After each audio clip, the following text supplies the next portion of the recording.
We are live. It is 3:09 Central Standard Time in the United States, 4:09 Eastern Standard Time in the United States, 9:09 GMT in the UK. This is a Nomad Tech Project with Sam and Joe. Hey. Coming to you live. This 14th day of December. Is cold here in St. Louis. It's single digits. It's kind of chilly. I don't know what that is in Celsius in the rest of the world. They use weird numbers. It's probably negative 643,000. But whatever. It's cold. I'm not sure how the numbers work. I'm not really a mathematician. But anyway, did you just tweak? That was it. Was you just yeah. Ah, I noticed it. God love you. And you didn't do really like got an ear for that, Sam. I know. It's like you didn't even do the one cheek sneak. You just kind of let it rip, dude. Kind of like laid back. I appreciate it. I missed it. I totally missed it. That's okay. I'll try and do another one for you. I appreciate it. Yeah. So anyway, a little later than normal. Usually we like to go off a few minutes late, but we're like really late, like 10 minutes late. So anyway, if you're noticing, we have a live stream going on like we always do.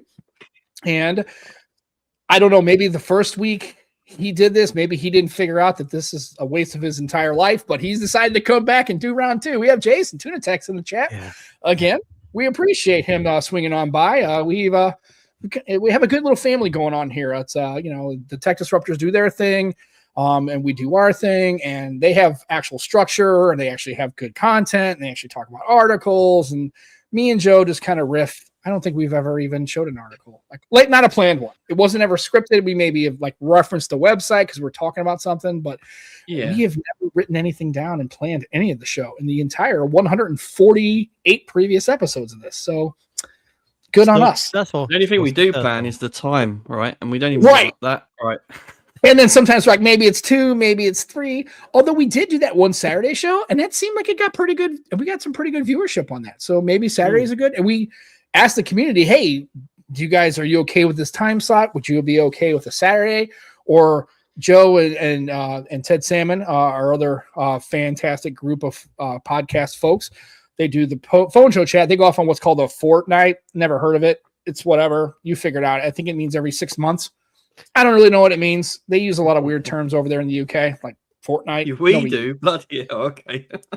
There's not one thing that the Americans do as far as like a time or date where we call it like 4 score. We did 4 score. That was in 1865. Okay, that's what we did. Yeah, I can't think of anything. I can't think of any random names. How'd you write the date down? Oh, we do it wrong. So in the UK, we do it wrong, but we don't have names for a 3-week period. We don't call a 3-week period a furfinaddle. We don't have words for that. It's like we go every 2 weeks or bi-weekly or semi-annually or weekly or monthly. Semi. Kind of like that. Anyway, so not here. Wow. We're kind of here, like here. Not here, kind of here. Just saying. So yeah, we don't have a cool name like Fortnite. So you had to look it up. It's like it means every 2 weeks, by the way. Although I'm just thinking Fortnite the video game is all I'm thinking about. I don't know. But I'm thinking, but you guys had talked about Fortnite. You were going to put maybe if content allows, you guys are going to, if like you have something, you're going to maybe do a week show. You would actually not wait 2 weeks. You maybe pop a show in there on an extra Monday. Yeah, and that's what we're doing this week. Actually, I'm doing PSC tomorrow. Funny enough. Cool. And so check that out too if you haven't got that on your podcatcher. I did stumble upon another podcast app called Castbox. Have you guys ever heard of that one? I like that. It's pretty good.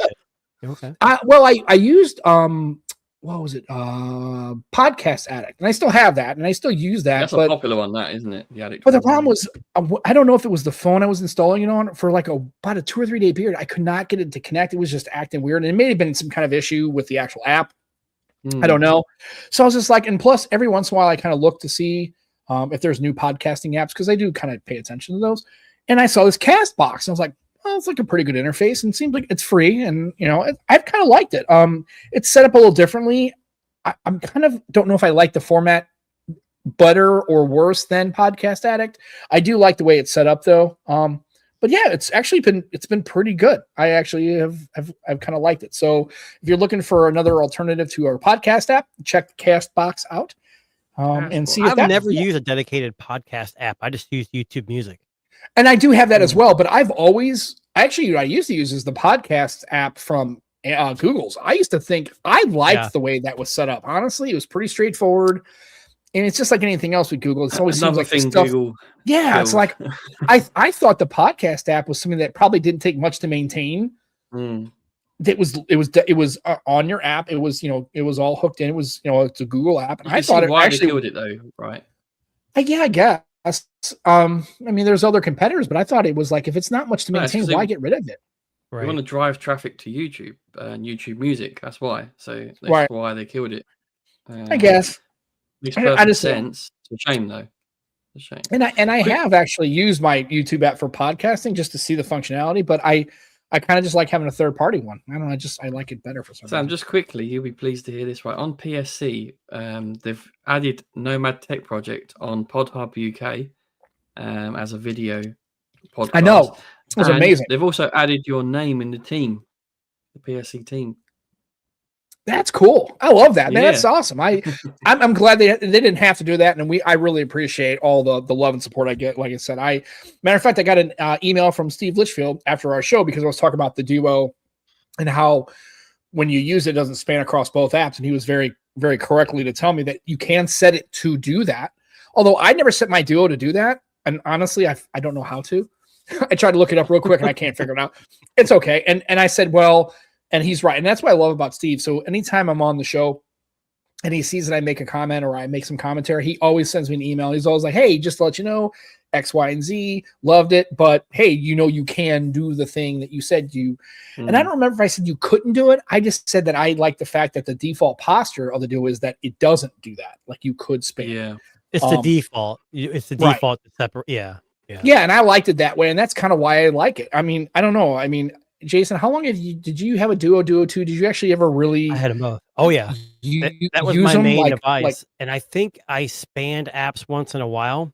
Certain apps with that distinct split didn't drive me nuts, but like you get used to it after a while. It's like that muscle memory thing. I like the distinct separate screens. It made it feel like it was more like more of a multitasking device. Whereas a Fold now, and it had the better ratio too. Right. In my opinion. I had that passport for So I did again, like I was just like you. I would just maybe every once in a while, like a YouTube video or something, I would span it. And it's weird. It's like it's almost like have you ever seen that thing where your brain they have these things where it starts and your brain will fill in the letters, like it kind of trick. I think kind of with that gap in there, I think your brain kind of got used to seeing it. And you could always see it if you focused on it. But sometimes if you were watching content and you could watch it where there wasn't something actually happening in the gap that was occluded by the miss. You almost didn't see it. You never got used to it, clearly. But I don't think it was that big of a deal, considering it really wasn't designed to do that. And honestly, a lot of times I just basically put it in tent mode or in laptop mode and just watched it that way. That was what I was always liked about having.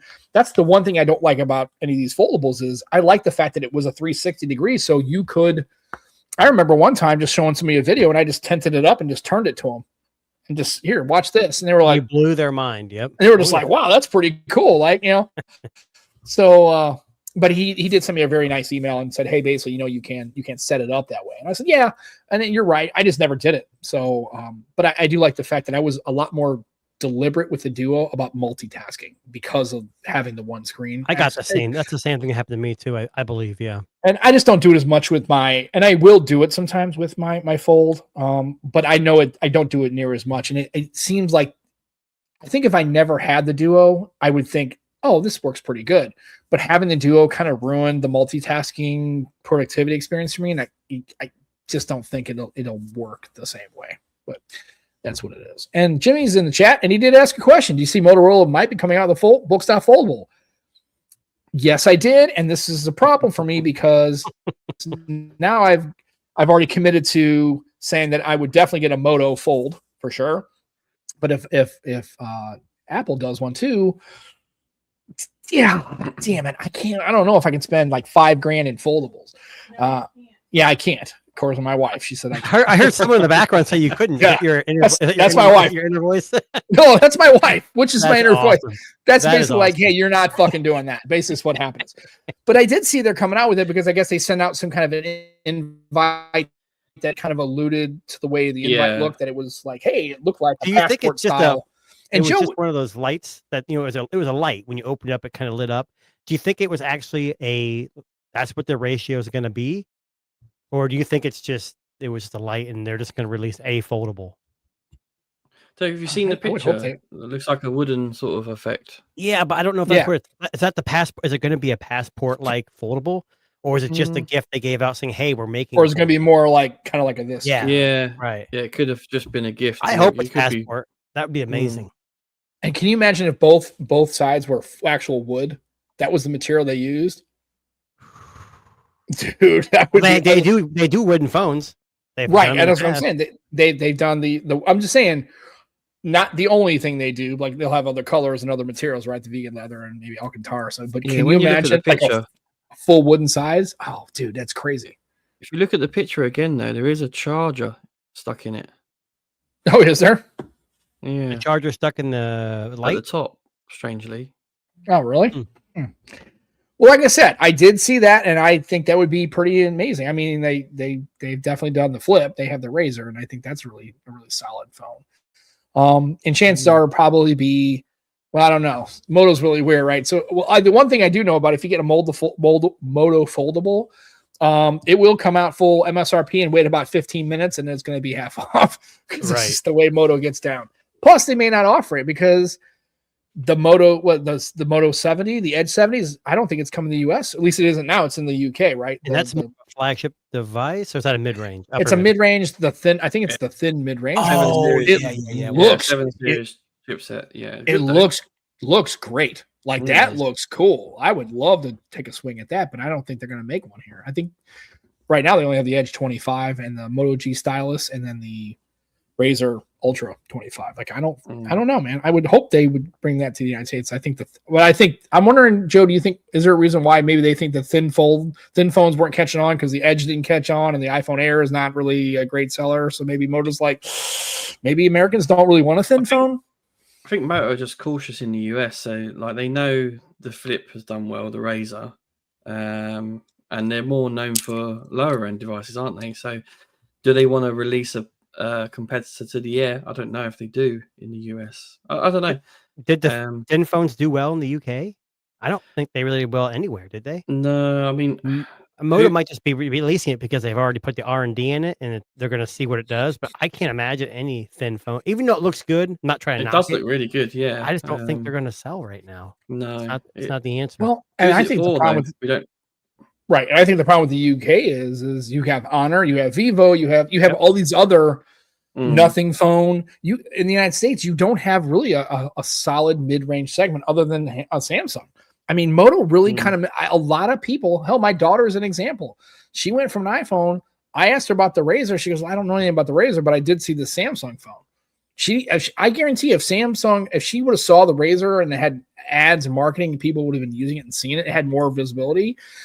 I think they missed out on that opportunity. I really think that Moto does not push the United States. I think it's harder to sell in the UK because they get the Honors and the Vivos and the Realmes and all these other mid-range style devices from these major carriers. I think that market is in the UK when it comes to that. I think it's way more crowded in the Android space in the US.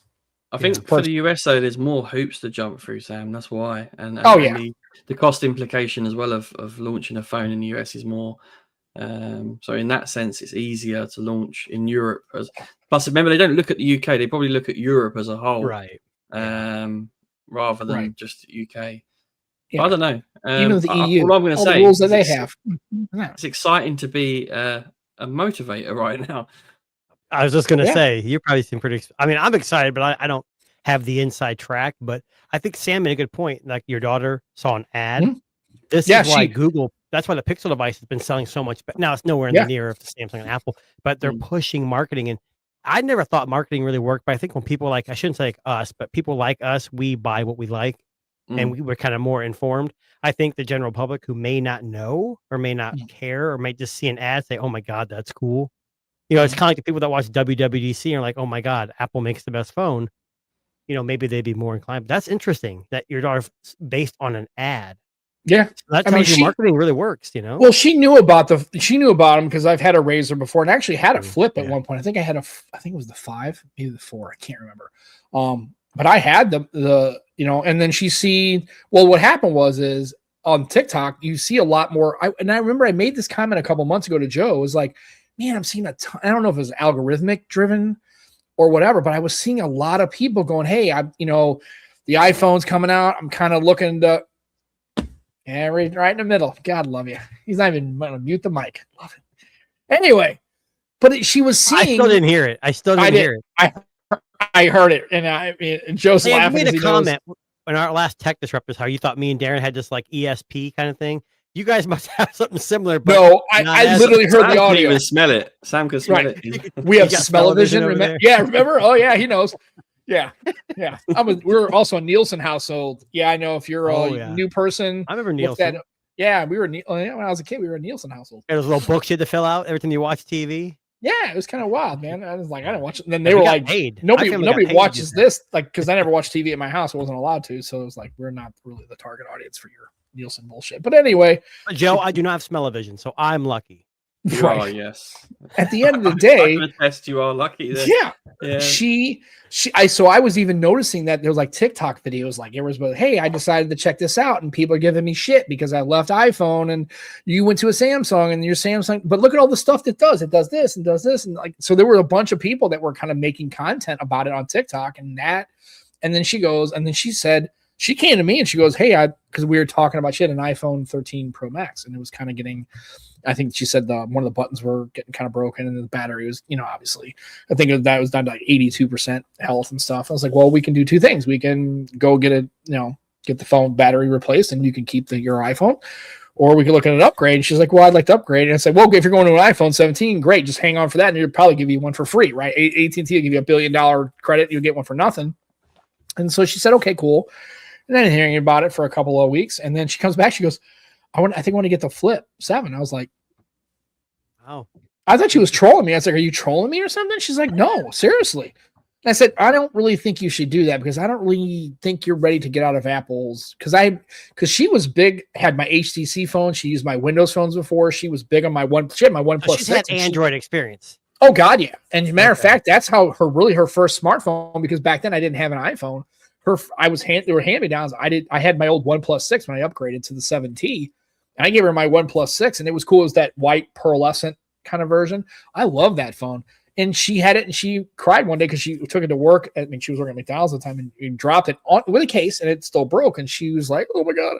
So she loves HTC on OnePlus phones. She's really liked them, but and I suggested, okay, well, do you want to maybe try the Razr because it's probably more affordable? She's like, "No, Dad, I want a Samsung. I've never had a Samsung phone. That's the ones I keep seeing. They do all the live video and stuff. And she's got her videos. She's into F1 for some reason. I don't know how she got into that. She's big time into it. So when she opens up her phone, she has that live video, and it's just her racer person. I think she's a fan of Lando Norris. I don't know who it is. Yeah. So she's a fan of all those people. So that's her. She said, I can make this video, and she's learning how to do all that. And I asked her a couple of weeks ago, I said, do you still like did you make a good decision to go to from your iPhone? She's like, not only do I like it, but other people in her friend group who are iPhone users are going, that's pretty cool. Like, that's cool. Is that one of those flips I've seen? That's kind of cool. People who are dedicated into one's camp. See, with Android, we have a bunch of different brands. And I haven't found one Android phone that's 100% perfect for my needs. But the fun for me is trying them out. With Apple, you don't have a lot of choice except for maybe size and camera number. I think if you have an open mind, either way, like, hey, I've never tried an iPhone, just try it. If you've never tried a Samsung or an Android device, try one, because anymore there's not much parity between phones anymore. They all do the same thing. It's just the muscle memory, how you get there, it's a little different. My daughters both have Android devices. My daughter's got a Nothing phone too. Never complained about it, but she's getting into like K-pop and like the boy bands, and she goes, I can't find any custom cases for the band I like for a Nothing phone. Which makes sense. So we've been looking at some Samsung devices, but man, I don't know if I'm ready to upgrade them yet. No, not hating on F1. Ooh. I'm just more questioning how, because I'm not really a follower of F1.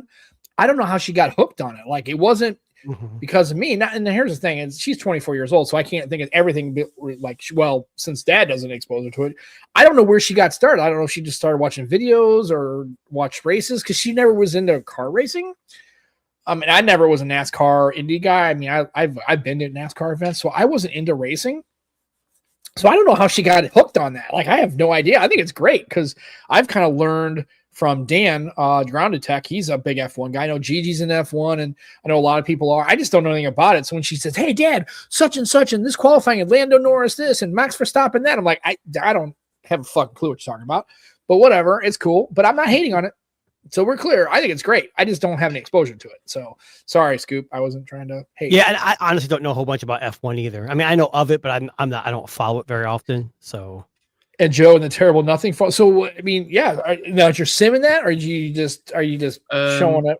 No, my spare sim's in there at the moment. Spares. Okay. Yeah, my he's got business. I just said terrible because everyone's in all these phone of the years. Every single, almost 3 out of the 5 ones I've watched has said it's either the biggest flop of the year or close to, like a runner up to flop of the year because it was too expensive and wasn't technically a flagship, and they took away things that people liked and whatever. You can't make everyone happy. My review's going to kind of touch on that. Who is? My review's going to touch on that really. Okay. I loved it. I really like the device, and it is nearly a flagship. I get what they're saying. For $800, you got to admit that's way too much. Yeah, it's the price point. The price you can get it for now is probably what it should have got. Well, did you guys remember a couple years ago, or not years ago? Jesus, a couple months ago, they said if you have a Nothing Phone 1 or 2, you submit your IMEI number, and they sold you the Nothing Phone 3 for like $499. Oh nice. Wow! They don't do it anymore, but that $500, that's a killer device. Yeah, the cameras were really good. Yeah. I mean, the processor wasn't flagship, but I think for most people, it been just fine. It's close enough. It's just a step down from the 8 Elite, isn't it? It's that look. People don't like the look of it. I like it. It's unique. You can definitely tell it's not an iPhone or anything else. So I said on here, didn't I, Sam? That I thought it was ugly when it launched, but I think Sam did too. Yeah. But I've actually I didn't think it was ugly. I just like it. Just was like it was the headphones. It was the headphones. No, the headphones are no, and I stand on that bullshit. Those headphones are fucking ugly. I don't care. Yeah. They may sound like $1 million, but I don't give a shit. They look fucking stupid. And I actually really like it now. Yeah, I like Glyph Matrix. Yeah, I think the Glyph thing. I'm okay with the cameras being kind of these kind of weird, different. Like I'm okay with that because it's unique. Yeah, I like the Glyph. I think the Glyph Matrix is really cool. I think that was something that and it's like, it's gimmicky, but it's the same thing to me. It's like, but it in a world full of phones that are now, like you said, Jason, everything's kind of like everything's kind of homogenizing as far as features and capabilities and everything else, right? It's kind of starting, even across iOS and Android, it's starting to kind of homogenize, right? And those lines are blurring because now that Android and iOS, they're taking features like you can move your icons around and all these other kind of theme packs, right? The fact that the phone differentiates is something that's kind of cool. It gives it just something that's a unique look. Like when you look at a Pixel, you know immediately, you can see it, like that's a Pixel. Like, and some of these phones, I think, I think you should have something, especially if you're a startup. You've got to do something that is not only is disruptive, but also differential, right? You have to differentiate. Mm-hmm. Like, why would I get a Nothing phone when I can get a OnePlus 13R, or I can get a Moto G stylus 2025, or I can get a lot less money. Right, a lot less money, or I'm in the UK and I can get an Honor Lite. I can get a Poco phone. I can get something else. I can get a Xiaomi or whatever. Poco. Yeah. So I was going to ask you how that was going, but I'm just saying is, at least with the Nothing phone, the Glyph was kind of cool because, I mean, if you had it on a table and that thing all glyphed the hell out, you're like, oh, and people, it's like they're like, holy shit, man, what is that? Is that thing making like lights in the back? Does it have like, what is that? And they're like, oh, and you actually set it to like flash in certain ways for different callers. They're like, wow, that's pretty cool. Now, is it something that they think is like, oh, no, I see the Glyph, I'm going to go around and buy one of those Nothing phones because I have an iPhone, I'm going to get a Nothing? Like, no, but it gets that conversation talking. Then finally somebody goes, hey, man, that's pretty cool. And I know it's gimmicky, but it's fun. It's differentiated. Like the Glyph Matrix isn't as flashy. And when I had it, it wasn't fully fleshed out. It didn't have a rock, paper, scissors, spin the bottle. Who the hell is going to turn that around and play spin the bottle? Now they've got some other updates since then, but the cameras were actually surprisingly pretty good for what it was. It really was. Really? I thought they were. How are the speakers on it? I've heard that's kind of the little bit more of the knock on the speakers are on the Nothing. Yeah, see, they're kind of mid. They weren't memorable. If that helps. Yeah, I mean, they're okay. Yeah. I mean, obviously, we're not going to compare them to the iPhone or these other phones, but yeah, speakers on a phone are you only have so much space. I don't care what you do to them; you're never going to be perfect. But yeah, no. I mean, they got a proper speaker grill at the top though, at least, which is nice. Yeah. Because when they just use the earpiece only, that's a bit pants. What I've noticed with Chinese phones and other phones that aren't sold in the U.S., like Samsung, Apple, no one uses IR blasters in the U.S. and North America anymore, which doesn't really bother me. Some people still swear by them, but for like, Flossie loves them. Yeah. So for me, I know you guys are going to hate this, but like I drive a Tesla, which uses a phone as a key or can use a phone as a key, and they start utilizing Pixel and iPhone and Samsung's ultra wideband. Yeah. So you can go like, it's just more exact location tracking, I guess, besides Bluetooth. No phone I've imported, Xiaomi, Honor, Poco, none of those, none of them use ultra wideband. None of them do. And it's been like this for years. Xiaomi's last one was like the 13 or something. Really? I wonder why that is. Is it I don't cost? know if they don't utilize it, because it's not just Tesla. I mean, like Hyundai uses it now, Mercedes, BMW all use the key as your phone as a key for the higher end. I'm assuming some of their cars. I don't know. That's just one thing I've noticed between the two phones. That's the one thing I kind of miss. But now, do you actually have a key fob? Do they give you one, or you don't have a card? It's a card, like there's like a credit card. You just swipe it on the A pillar and it opens up. Oh, okay. That's kind of cool. Yeah. Do you have to take it out? Can you, or you have to touch the car with the card? I have one of those RFID wallets, so I take mine out. I don't know if that makes a difference or not. But with the phone, what's nice that when you have ultra wideband, like if you have your hands full and you walk up to your trunk, and you wait there for a couple seconds, it'll automatically open your trunk for you. So you don't have to hit any buttons. That's one of the main things I liked about it. And it was always on. So I know with all these Chinese phones, they shut down Bluetooth. So I'll go up to my car and try to open it. It won't unlock. So I have to open the app to turn it back on and then I get in. So yeah, I don't know. That's just something I've noticed. It's quite important to a lot of people. Would be once you get used to using your phone, you want to continue using every phone you have, wouldn't you? Yeah, it's not the end of the world. It's not the end of the world. It really is. It's a first world problem, obviously, but yeah, just one thing I've noticed. It's kind of strange they don't do that. I can imagine it being a deal breaker for some, though. Maybe. Yeah. Well, Honor, Vivo, Oppo, OnePlus, Xiaomi, none of them do it anymore. Interesting. Yeah.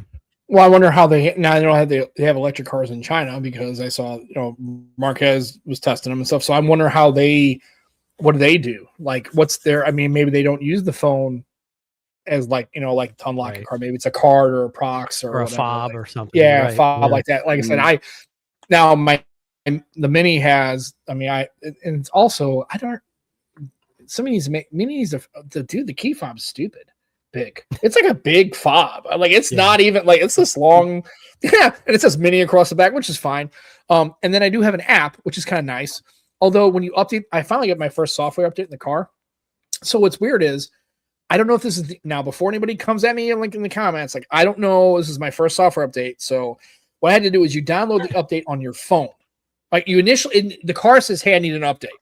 Okay, cool. And then you get in the car and it says, "Okay," and you start. But you have to download the update to your phone, and then you push that update to your car.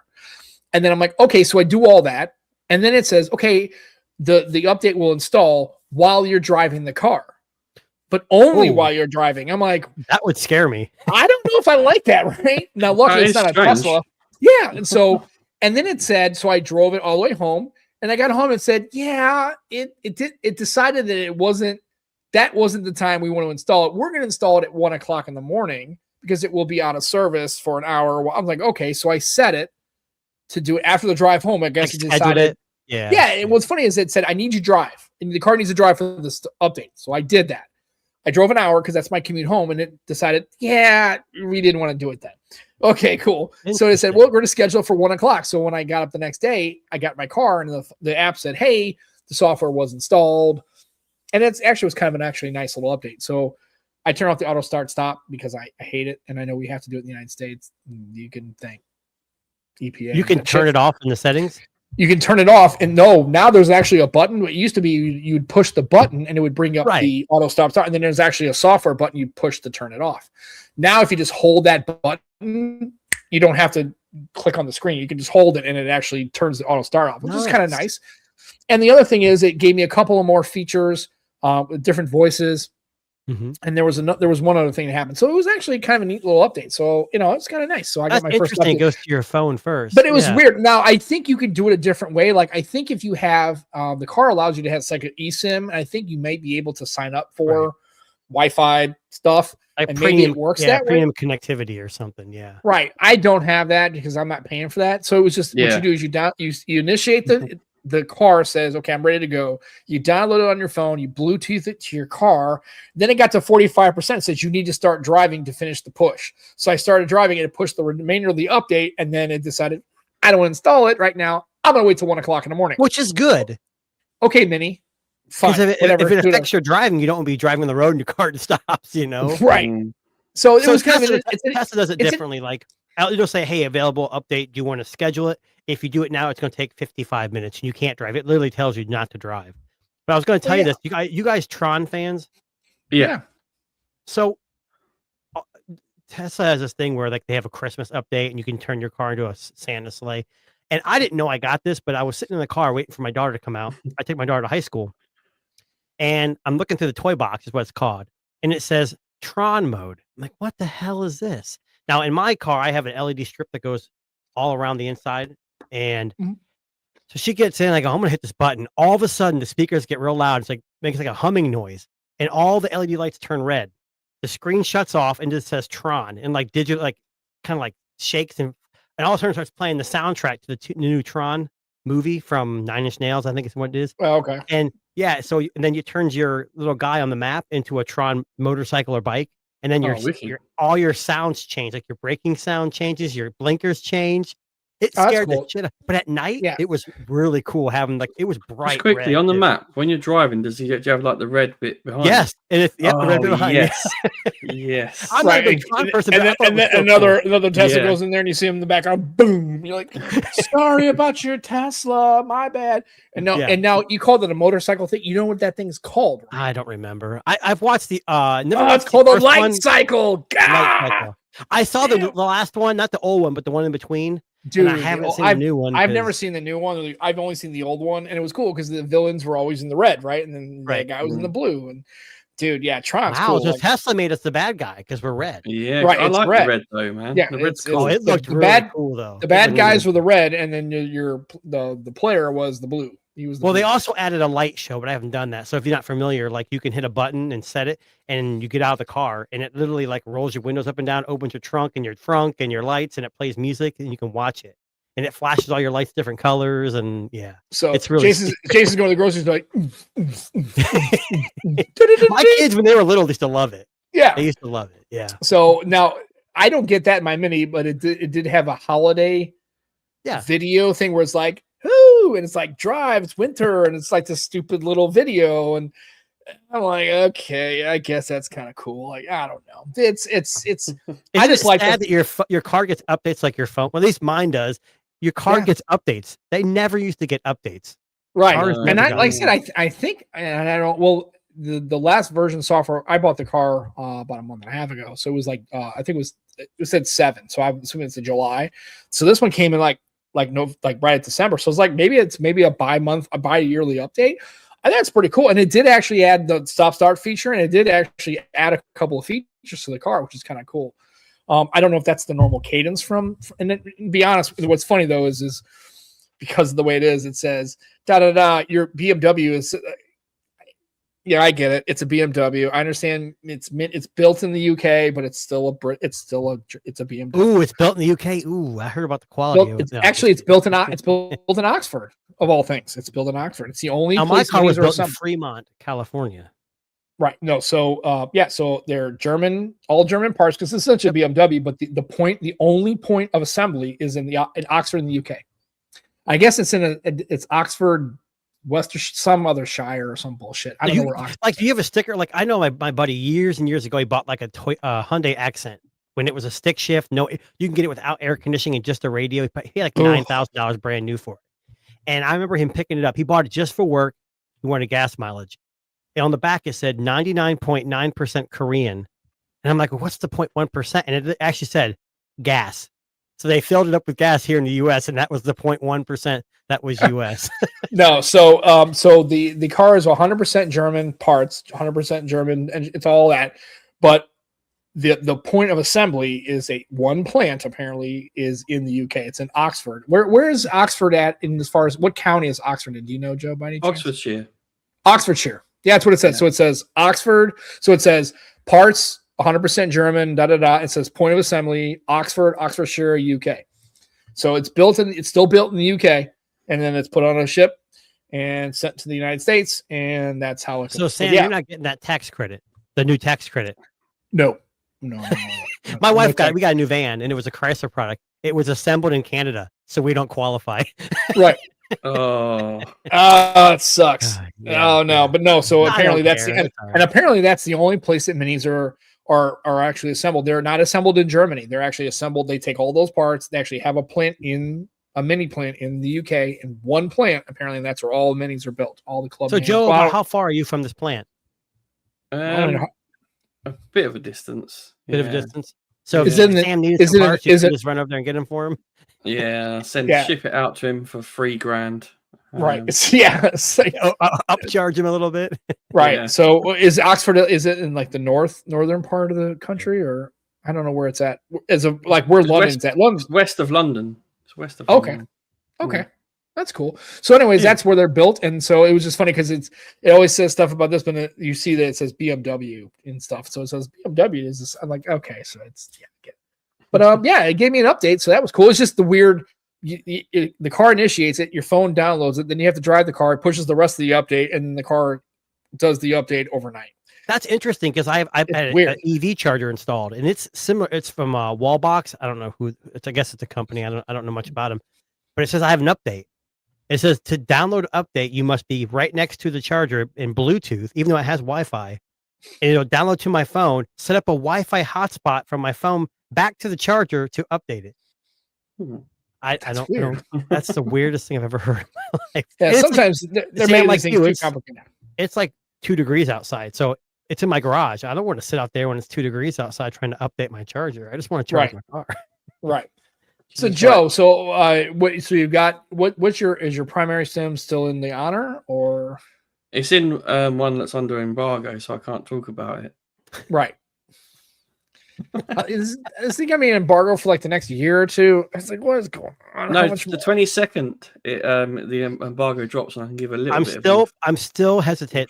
I still want to get the embargo phone. I'm not going to say what it is. I kind of think I know what it is.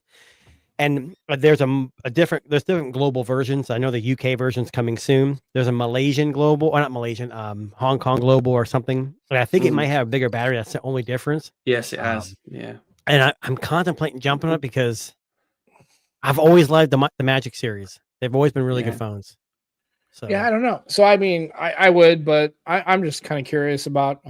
I still haven't seen the OnePlus 15 show up on the AT&T whitelist. I don't know if they're gonna. They usually do on the OnePlus phones. They usually have the 13 and 13R. Sam, the 15R looks quite tasty anyway.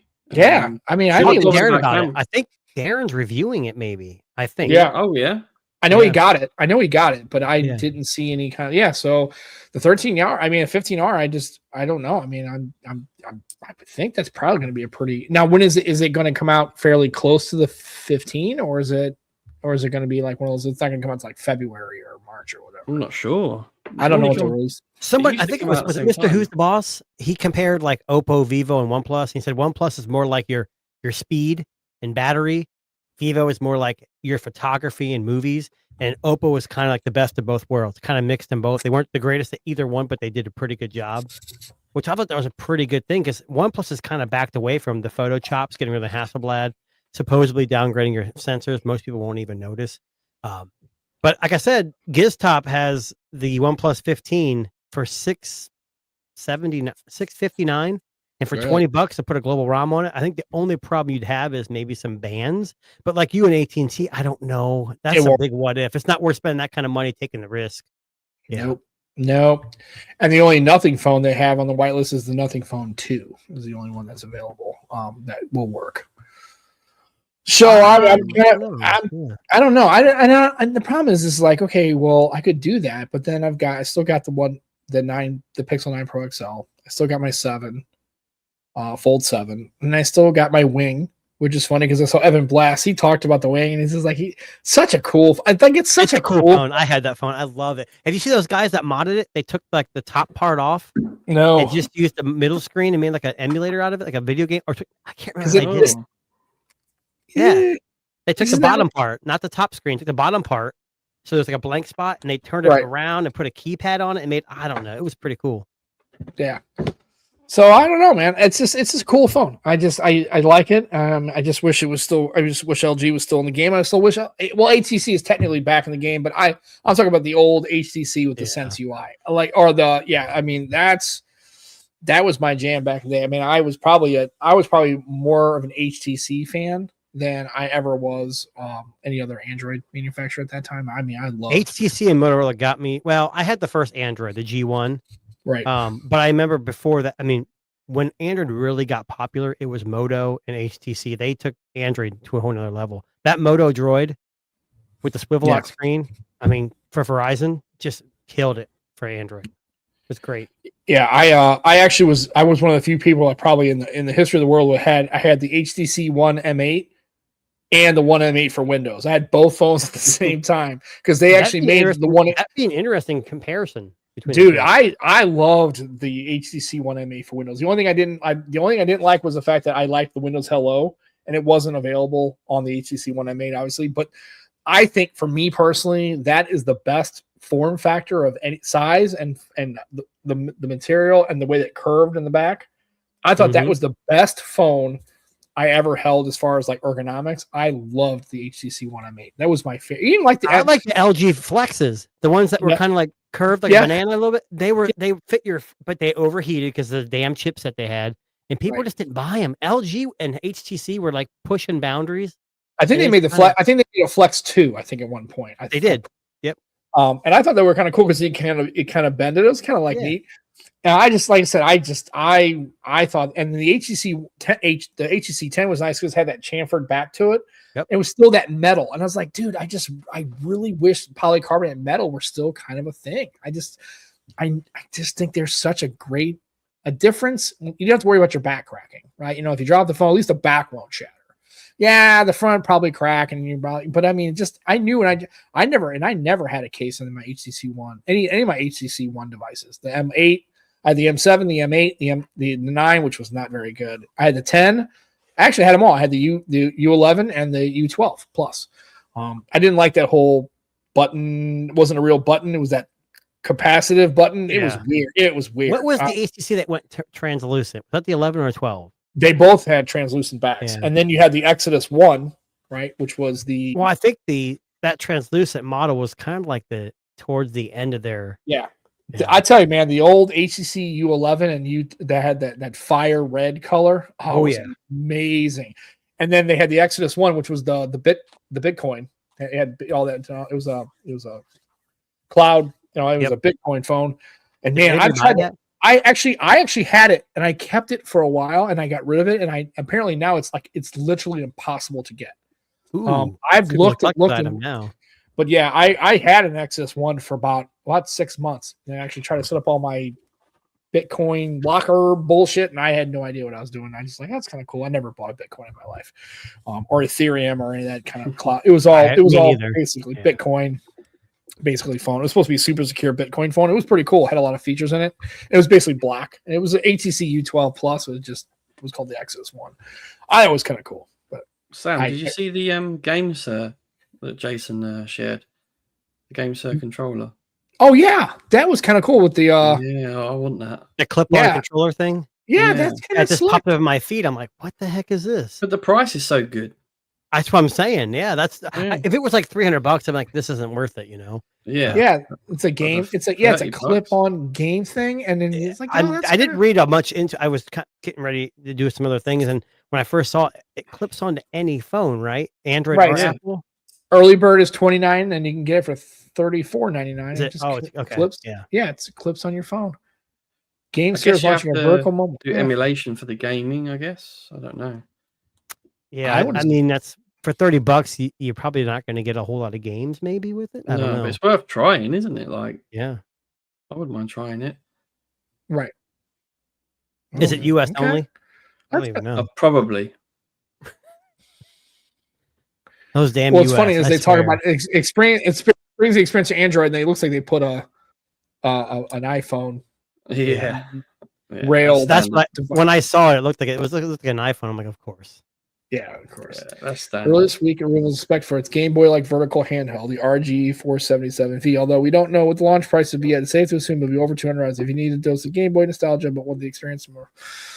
Yeah, so December 25th, it goes on sale. What kind of? That's how so would you weird. wait till the 25th? Although people are at home and people are online, right? On the 25th, funny enough. So I guess it makes sense because the sales start like on Christmas Day now, don't they? Not Boxing Day anymore.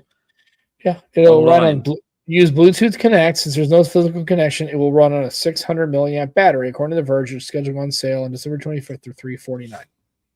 Have you ever heard of Game Sir? I never heard of them. Yeah, I've heard of them. Yeah, I've never heard of them. I went to the website. I've never seen something like that before. I'm not a gamer at all, but yeah, I've heard of games. I'm not like a huge gamer, but the retro stuff that I grew up on, I always like to play. So, yeah. Game Sir, yeah, it's got their own website and everything. Looks like they make controllers. That looks like they do. It's got yep. Because got classic PC controller. It's literally just a controller. It looks like, I bet.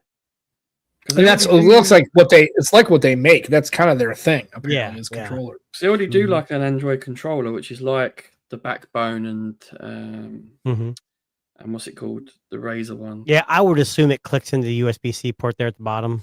Yeah.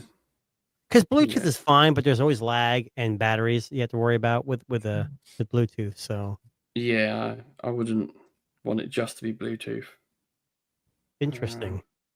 Yeah, I definitely want to give that a go. Yeah, so there you go. I mean, yeah, pretty cool. Like I said, I looked them up. Yeah, they looks like they have a bunch of mobile controllers and everything else. So they do. X5. I've heard of these ones. The X5. Dang, that controller just showed on the screen. Is it what? Fit a 15-inch tablet? Yeah, it's X5 Lite. It's and then they have an X3 Pro, a G8 Plus. Did you see the colorway though? Wasabi, which is like the Pixel sort of look. Wasabi, is that what you said? Wasabi, yeah. Yeah, what was the Google? Oh my God, Stadia. Cloud gaming. Stadia. I had the Wasabi Stadia controller. Yeah, and it's similar sort of look to that. Yeah. And they've got I guess controllers. I guess controllers for your Switch. If you're looking for a Switch controller, which I do have a Switch controller for my Switch 2, and it works out pretty good. Although it's not this company. I have another. I got it at Walmart. It was pretty cool. Yeah, it's nice having the controller. So yeah, I mean, check that out. That was kind of cool. Probably, Joe. I'm sure you have to have some emulator or whatever.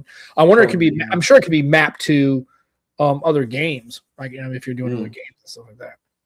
Like you're playing Call of Duty or something. I'm sure you could map it to whatever. Yeah, you could probably map it. Yeah, no doubt. Yeah, but I mean, I don't really play games like that on my phone. I mean, if I do a game on my phone, it's card games or stuff like that. Very, very simple kinds of stuff. Nothing crazy. We're simple people, aren't we, Sam? I'm definitely simple when it comes to that. I think the most gaming I do on my phone is probably Roblox, just because my kids are on it. I like to kind of watch what they're doing. I don't actually play. I just kind of jump in the game they're in to see what's going on, listen to the chat. Slinger. Yeah. I don't know much about Roblox, although I know that lately there's been Sean Ryan did an interview with that guy, and then I know they've talked about it before. I'm like, holy shit, is that really going on? Because if that's the case, now I've talked to my kids about that, and they haven't had any issues with that. And I've jumped in a few times to see what would happen. I don't talk in the chat. If you're going in there, like, I'm there to play a game more than likely. I don't know, but now they have live chat. You can actually like hear people's voices. It's like, oh really? It's creepy. Yeah.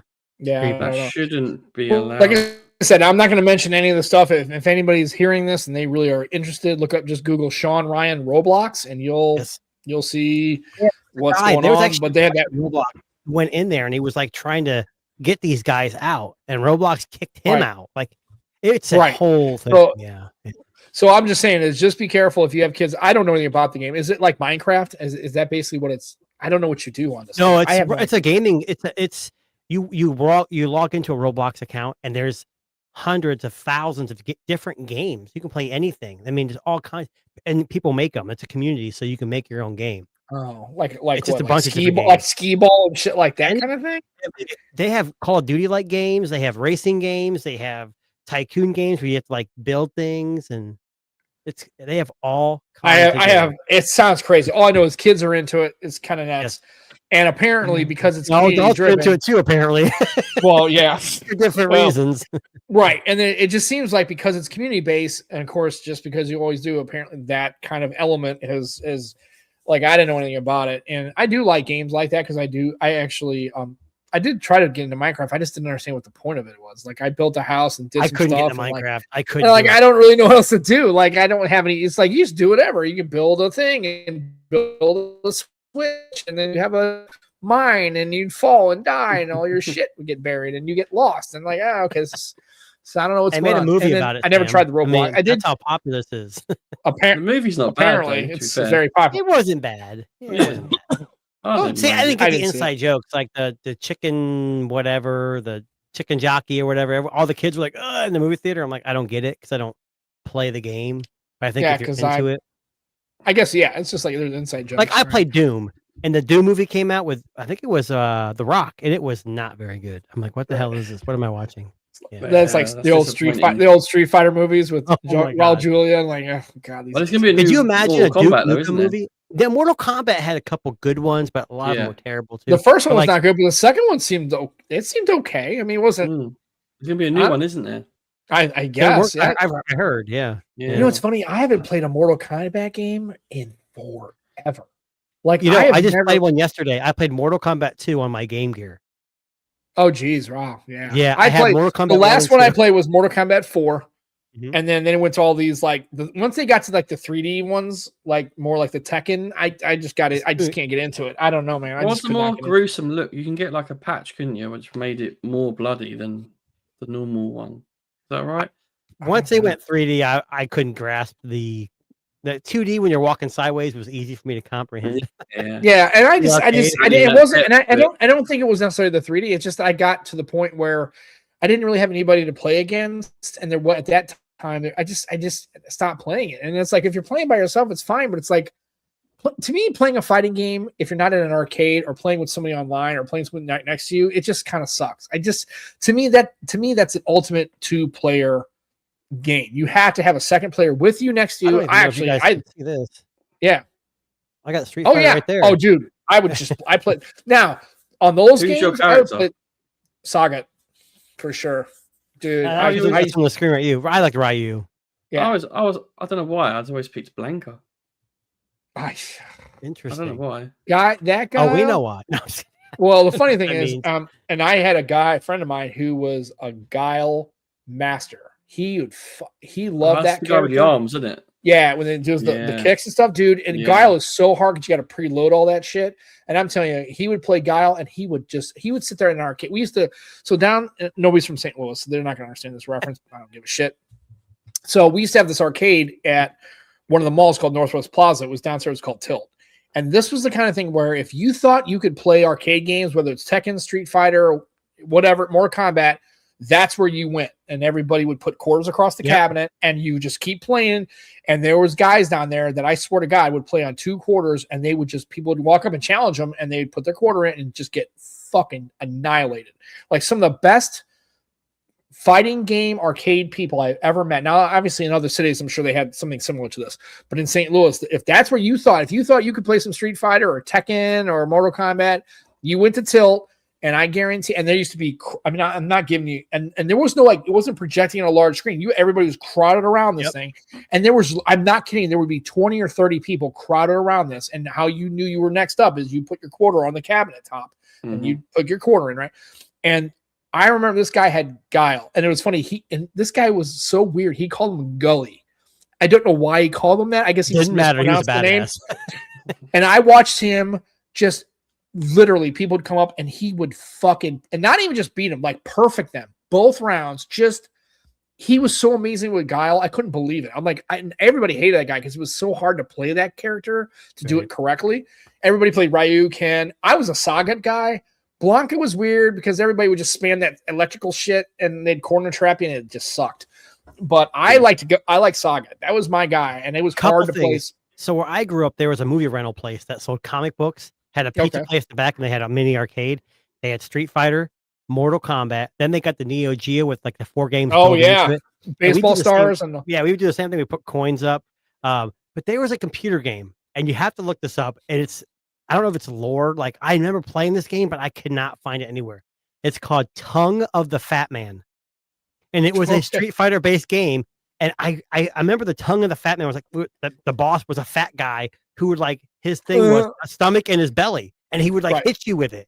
Right. But yeah, there it is. Yeah, that's it. Tongue of the Fat Man. That game was so weird. I don't know where I got it. It was probably shareware or something back in the 90s. It was a stupid game, and I loved every minute of it. What the hell? Yeah, see, there's the belly. Oh, you just looked it up. Yeah. So then what happened was they had the Tekken, the Street Fighter, and then they had a game called Killer Instinct. And I love, dude. As soon as I started getting into that, Killer Instinct was more like Mortal Kombat. It was more like realistic, whereas Tekken was like a 3D, like blocky kind of game. Right. And then the thing with Killer Instinct was you had combos, but you had combo breakers. So you could so if somebody was doing this elaborate combo, you could break the combo, right? So you couldn't. I used to wait in Mortal Kombat to watch the fatalities because I could never do them. I just, nowadays kids watch everyone on YouTube play games. We did the same shit in the 90s. We watched other people play video games. Right. Just but you were present. Like you were there. It was more of a social thing. And then on top of it, I'm not saying you shouldn't watch games now. I just can't believe a lot of kids do it. But it's funny is so Killer Instinct was cool because I was always a Saberwolf guy. And then I like Saberwolf, right? Yeah. But that was a lot of that same kind of Guile where you had to like preload the back and then go forward and back and then these elaborate combos. And it was cool because whenever the voice, whoever did it was cool. So when you do the break of the combo, go combo breaker. And it was cool because you'd have 2 people fighting on this cabinet and they'd constantly be breaking each other's shit. And it would be like, and just like, if I remember correctly, it was kind of like the basketball game. What was that basketball game with the big head? Oh, NBA Jam. Well, they had like, it's on fire and big words. It got you. It was like nowadays kids would be like, oh, it's seizure warning. But back then, that's what was awesome. NBA Jam, NFL Blitz. I remember NFL Blitz. That was another one of those kind of. Dude, there was such. I really miss arcades. I really wish they still had stuff like that. You saw the arcade I have. I think it's Arcade 1-Up. They have a Nintendo Blitz or NFL Blitz version again, haven't they? They have become trendy again, arcades. I think so, and but what I liked about the arcades was, first of all, it was more affordable because you could use a quarter. But the other thing was, it was more of a social gathering. Like kids, you got off school, right, and you dropped your book bag before you went home, or on a Saturday, everybody would go to the arcade. You play Cubert and Frogger and Skee Ball and everybody, that's where you kind of hung out and met up. And some of them had little food place where you get a soda or you can get a drink. Yeah. And now in St. Louis, they have a place called, I think it's called 1-Up, I think is what it's called. And it's all card based, right? Because it's all coin ops, but it's like a pizza thing. And every time I've gone in there, it's packed full of people. And some of these people are younger. Like I guarantee these games were games that have like, when I was a kid, like Defender and Gorf and Keeper. Retro is cool right now for some reason. Yeah. Look at Stranger Things, for God's sake. It's based in the 80s, isn't it? So. Right. And I go to the arcade. When I went to the arcade, we had a pizza place with pop. We had arcades. We had comic books. We were big into baseball, basketball cards, Marvel cards. And we could just spend all day there. You play video games, you eat some pizza, then you get a movie, you go back home, take some comic books with you, you come back the next day. But I remember, the games they had was cool because now it's just the same game and there's different genres, right? But like a game like Paperboy, the actual controller was like a bike handlebars, and it had the button where you throw the papers. Look, you can look up Paperboy. I'm not going to tell you how to, right? And then when you had like the Star Wars, it had the wireframe Star Wars game, the original one, but you actually sat it was a big cabinet. You sat there with an actual like little controller and you flew around and stuff. And I'm not kidding you, Joe, you can look this up. There was a Pac-Man. You had like, Miss Pac-Man, Super Pac-Man, but then you had Baby Pac-Man, and it was half of a pinball machine. What? Baby I swear to God, it was. Never look heard it up. So what it was you played Pac-Man. Sam, he's so caught up on Tongue of the Fat Man that he's playing that. Yeah, I'm playing it right now. It's a weird game. I have no idea where I think my dad got it for me or found it was weird because I used to build my computers in the 90s. Commodore. So. It was on the Commodore 64. What was? Right, so Baby Pac-Man? Batman. Oh. So here's the Commodore had it. Oh. Okay. Yeah. So here's I'll share it. So you got to see the cabinet because it's cool. I can see the. Yeah. I have never seen Baby Pac-Man. Neither have I. How can it be a man if it's a baby? So Sam said he went to the arcade and they had Frogger. See, I played Frogger on Nintendo and Atari at home. When I was at the arcade, it was NBA Jam, NFL Blitz. Well, the problem is I'm old. Okay, so this is what it was.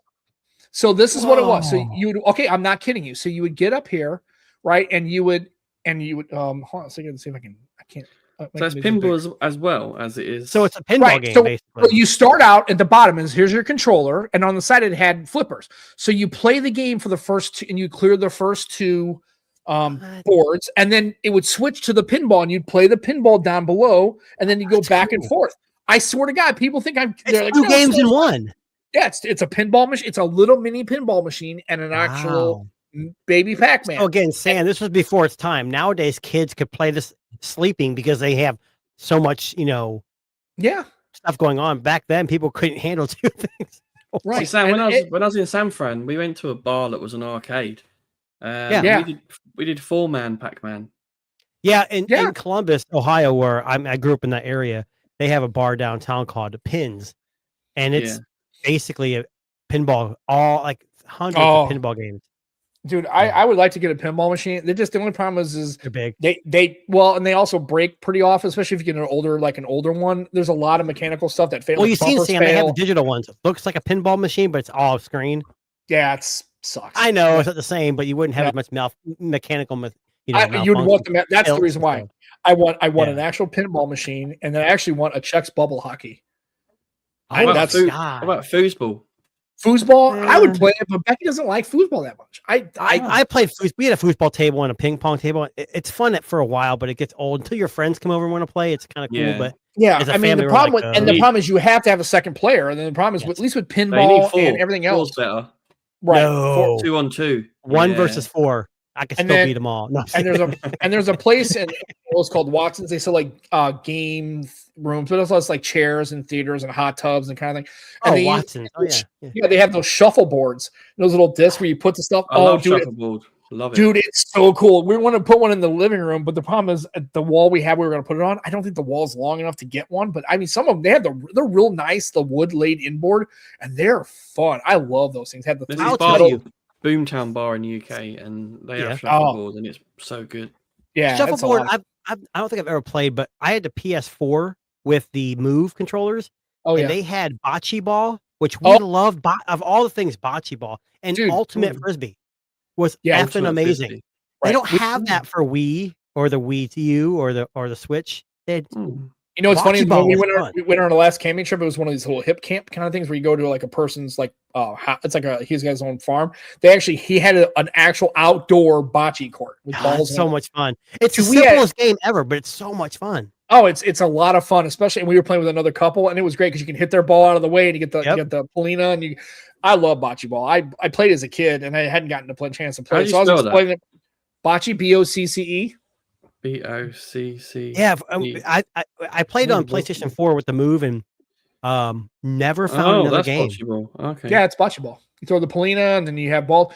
Right, and what's cool is, but yeah, when I say the Baby Pac-Man was like basically a pinball machine, and they were like, no way. I go, that's a real thing. Dude. That's the first thing I said. No, Pac-Man's never been a pinball. And I remember Paperboy. I used to like it because the controller was because you had to basically throw papers and you just go up the street, and then there's like a dog runs out and people throw shit at you and knock you off your bike. And it was basically the controller was handlebars.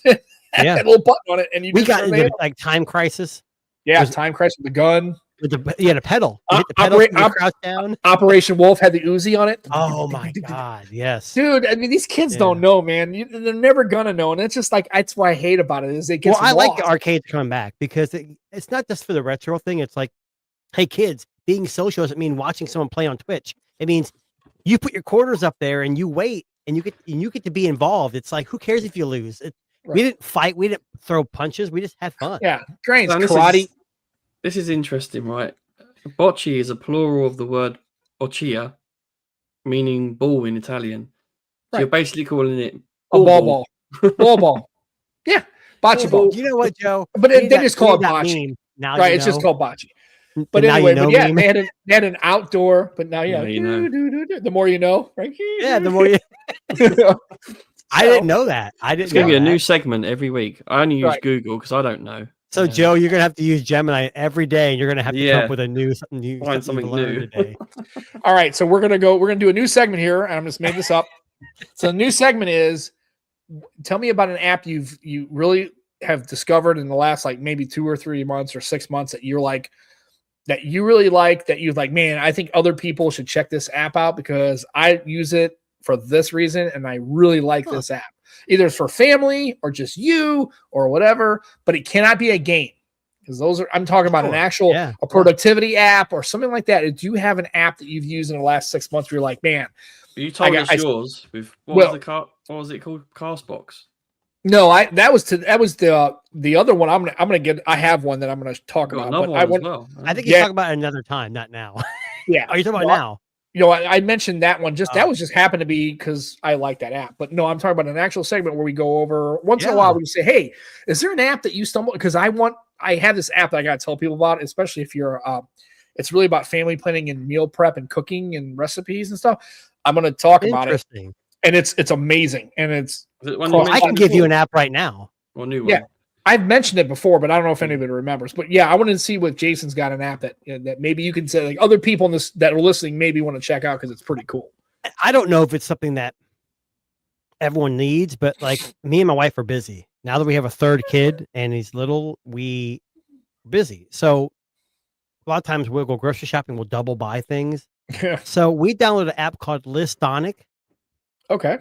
And I share it with her. So me and my wife can add things to the thing. We get notifications. Hey, your wife or so-and-so added this to the list. And then as you buy things, you click on it and it comes off the list. And then you save the other person from going to the store and buying the same thing again. Now, it does require you to actually use the app. I know on iPhone, it's a better experience than Android because when you're at the grocery store with your list, it keeps your screen on. It bypasses that timeout. On Android, it does not, but that's been in life. I mean, we've probably used that thing for at least 3 or 4 years, and it's only gotten better. Okay. It even separates, like you add like chicken and name brand, and it's separated out like by the like poultry, milk, whatever. And that when you go to the grocery store, it's like all organized for you. That's cool. Yeah, that's what I use. I like anything grocery or food related. I like those kind of apps because mine's in that same ilk, but it isn't list. You can create grocery list off it and meal plans, but it's kind of like that. So, Joe, what's the one that you? Well, I mean, I've been put on the spot here, mate. I ain't really got one.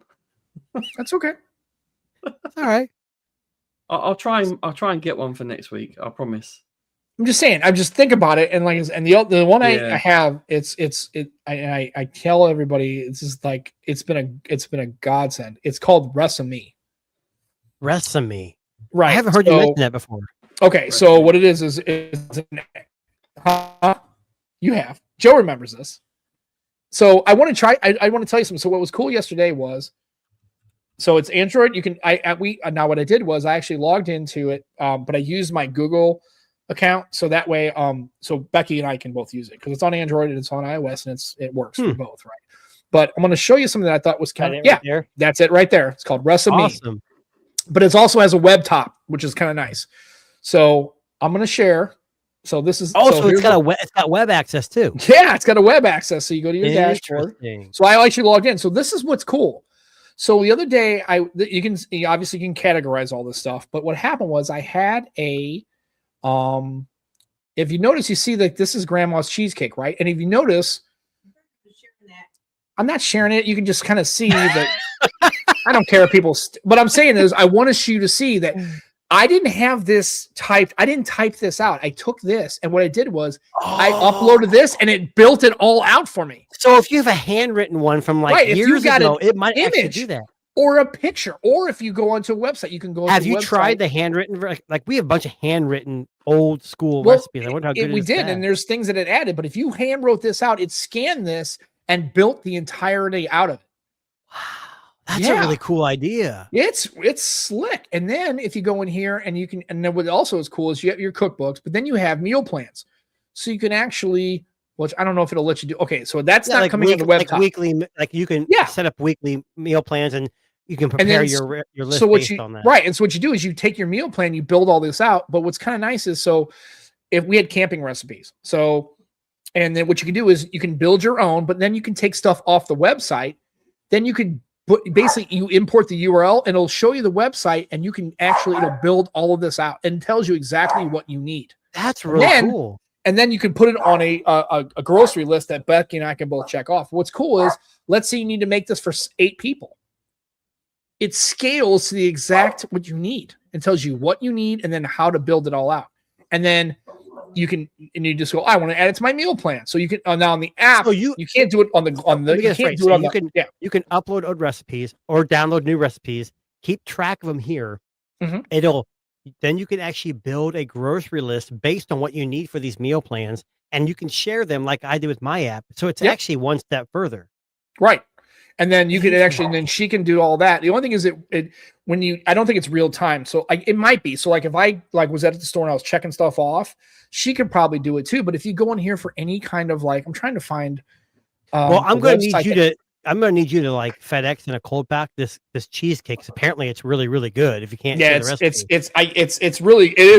you like cheesecake, it's fantastic. Then you're going to it's actually my wife's grandmother's recipe, and I'm telling you right now, this cheesecake, it's so I don't even really like cheesecake that much, but yeah, what's kind of cool is you can enter in them all yourself. If you want to hand jam them in, you can. You can take an image and copy it, or you can grab it from a website and you can. So if you find a website that's got a bunch of really cool recipes, like some of these, we actually got. As you can see, this was from an actual website, and then you could actually link the website, and it goes back to here. And so if you go to this website and they have other things going on, other recipes. Let's say you want to do, I don't know. Here's an appetizer. Go to this website. You get their appetizer. Let's say you want to make these. Right, twice baked mini potatoes. All you got to do is take the URL and just throw it into the app, and it'll add it. It'll pull it and it builds it all out. Crap. Damn. Yeah. See, AI is good for some things. Right.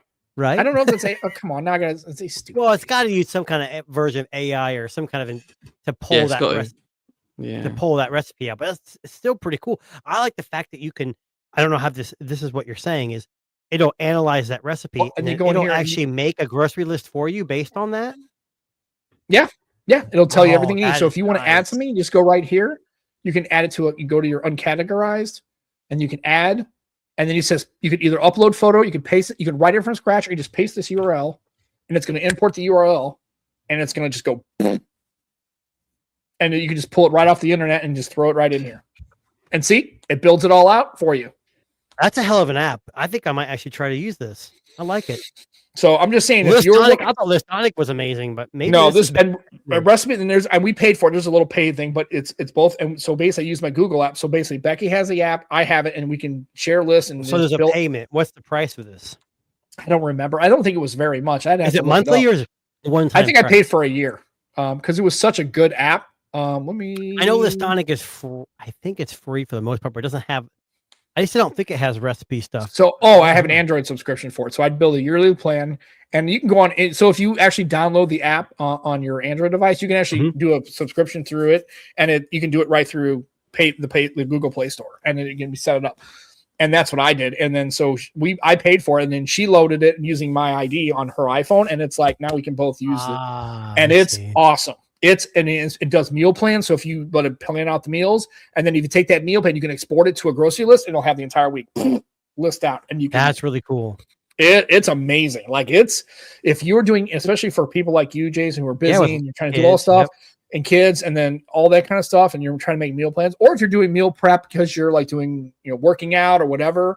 Yeah. Same thing. And just and you can either scan a text if you have pictures or handwritten ones. Now I haven't done one that's totally handwritten. And if it was try it. That's why I want to try it. If it was mine, I don't think it would work because my handwriting's terrible. I know Becky's would probably work just it's like that. It's like my wife's grandmother's handwriting or something like that. I think it's interesting because it kind of carries on. Like if you have a recipe that's old and it's on paper, it kind of digitizes it for a lot of people. Right. And you can and share that way, it in the family. And that's another thing too, is a lot of these things, she has multiple cookbooks and things all over and things she's gotten from the years, and just taking that picture and taking a picture and just, that was actually yesterday was that cheesecake recipe. I had to buy the ingredients for, because I'm going to make it for work next week. And I was like, I didn't want to type. I was like, man, I got to type all this shit out. It's going to be a pain in the ass.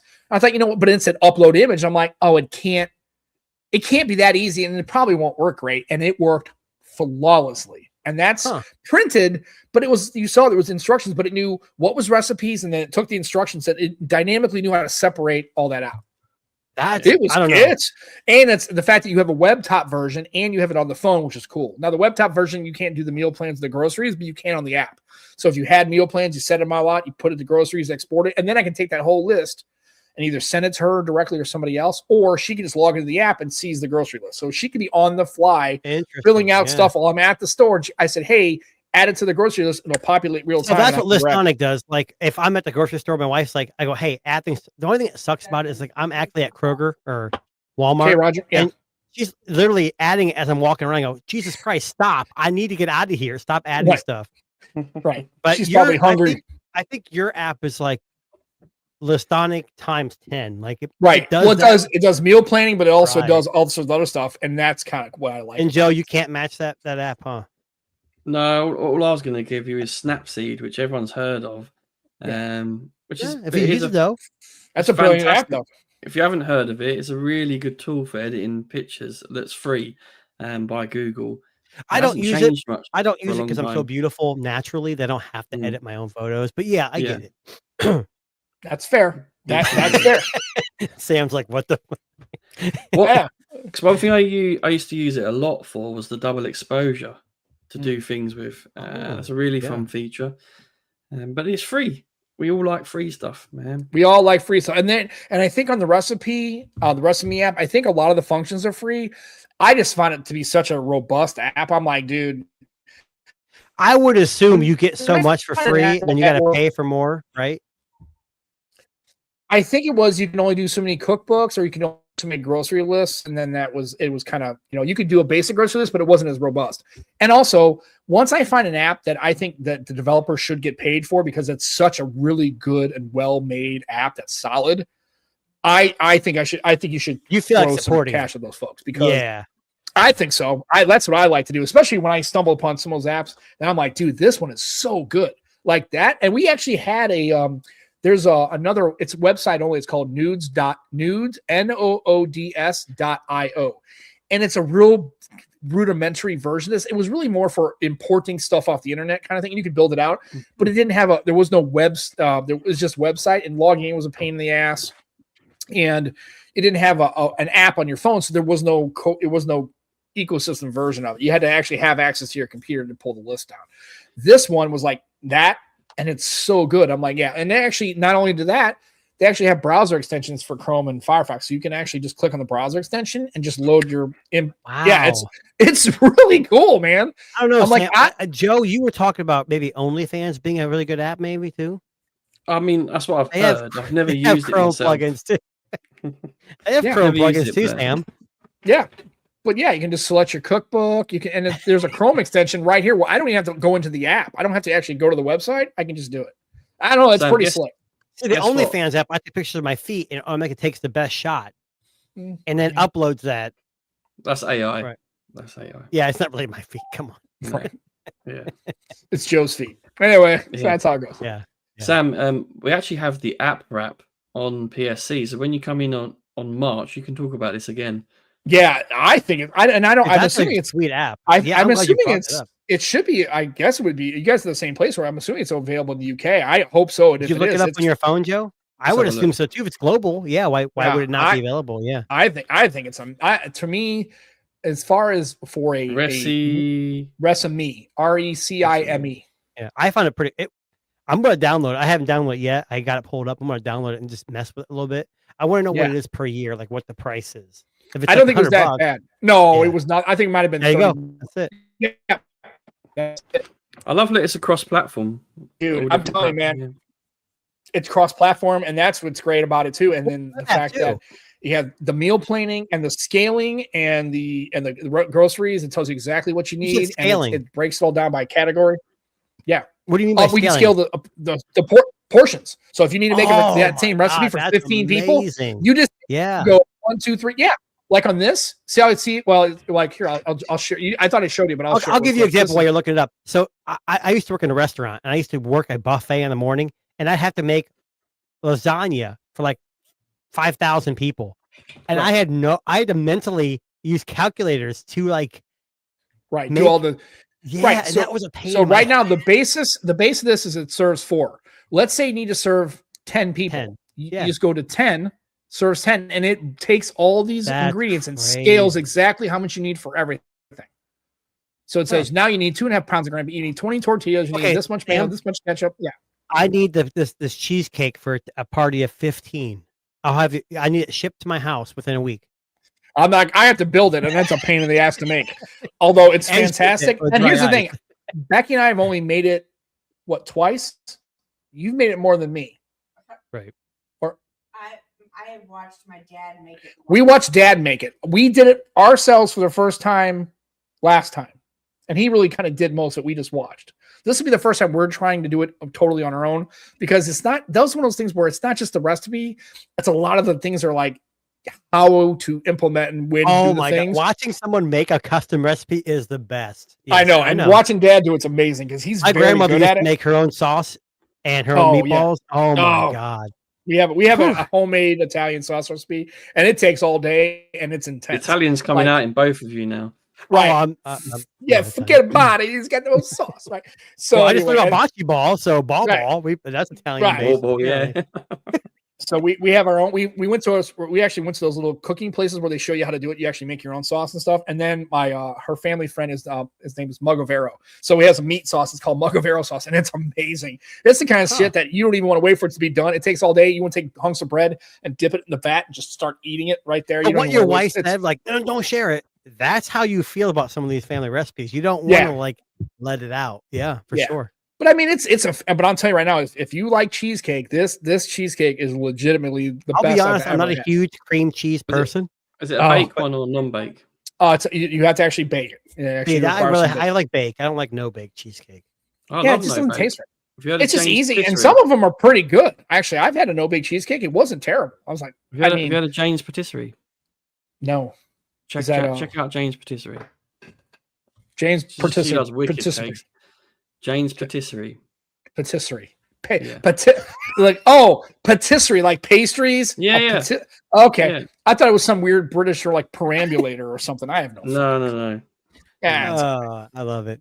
Check her out. Yeah. She makes amazing cakes.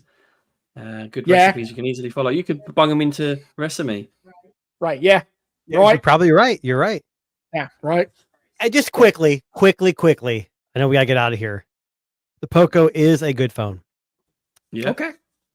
Cameras are a solid 6.5 or 7. That's the biggest downside to the Poco. The cameras are kind of mid. Okay. Yeah. Not bad. But again, if you're one of those people that just you want to take some fun pictures and you're not really a camera snob, it probably does okay. You know what a subwoofer does, right? It makes bass. Yeah. And it's got a dedicated sub. I turned it on full blast, and it's a full-fledged speaker. Like everything's coming out of the back. Like voices and everything. So it's not really I feel like it's like just a third driver is basically what it is. Right. Yeah. It's not bassy at all. It's a phone. But I will tell you, it's probably the best sounding phone I've heard. It's just not it's not a subwoofer like they're claiming it to be. It's just another driver. Yeah, it just makes the sound real. I know the sound is integrated full. Speaker. Yeah, it's a full sounding. Okay. Yeah, it sounds really full. We'll just say that.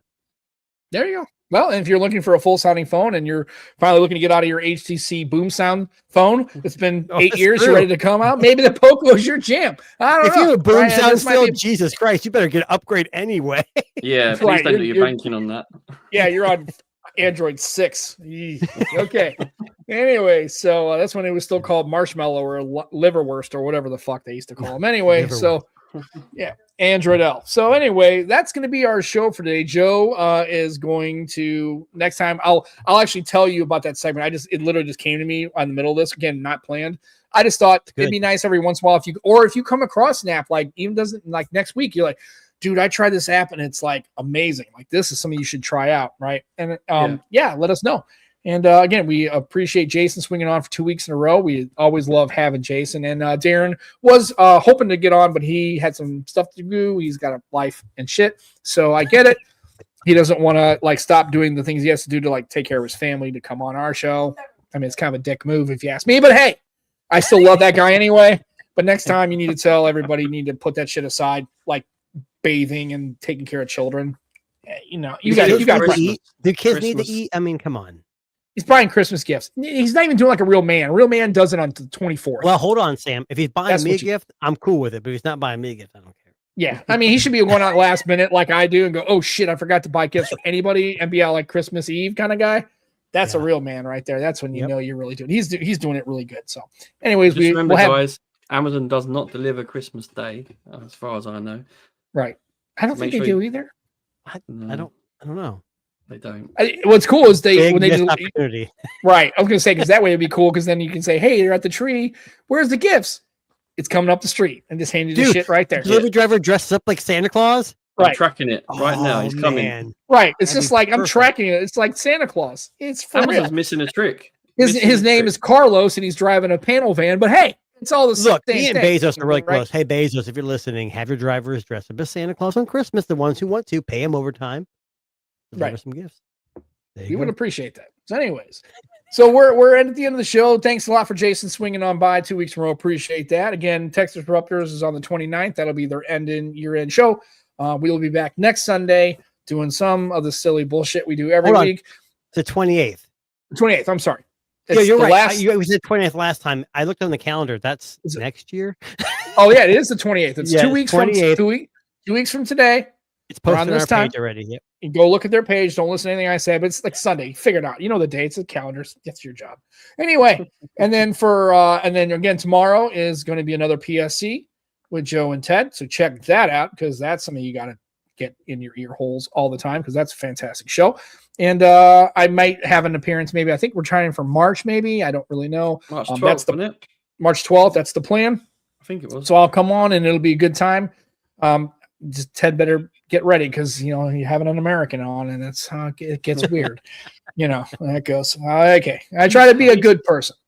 He's had you on PSC twice. Right. I've been that one out.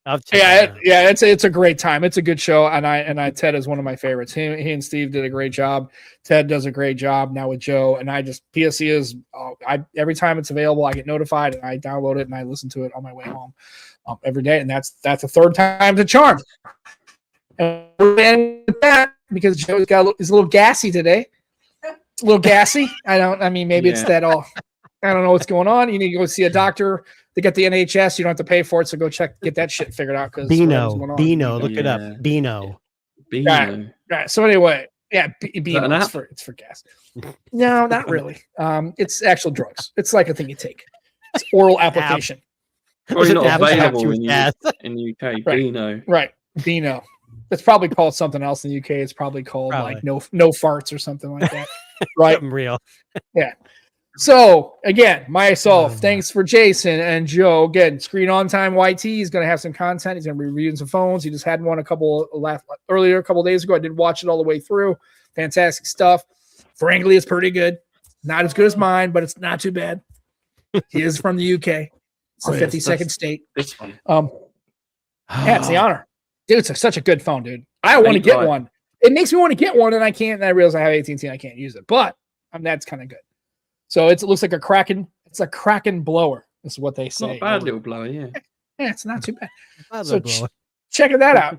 Whatever. I don't know. It's a blowy. It's fine. Whatever. Who knows? It doesn't matter. They have weird words. Such the weird. So weird over there.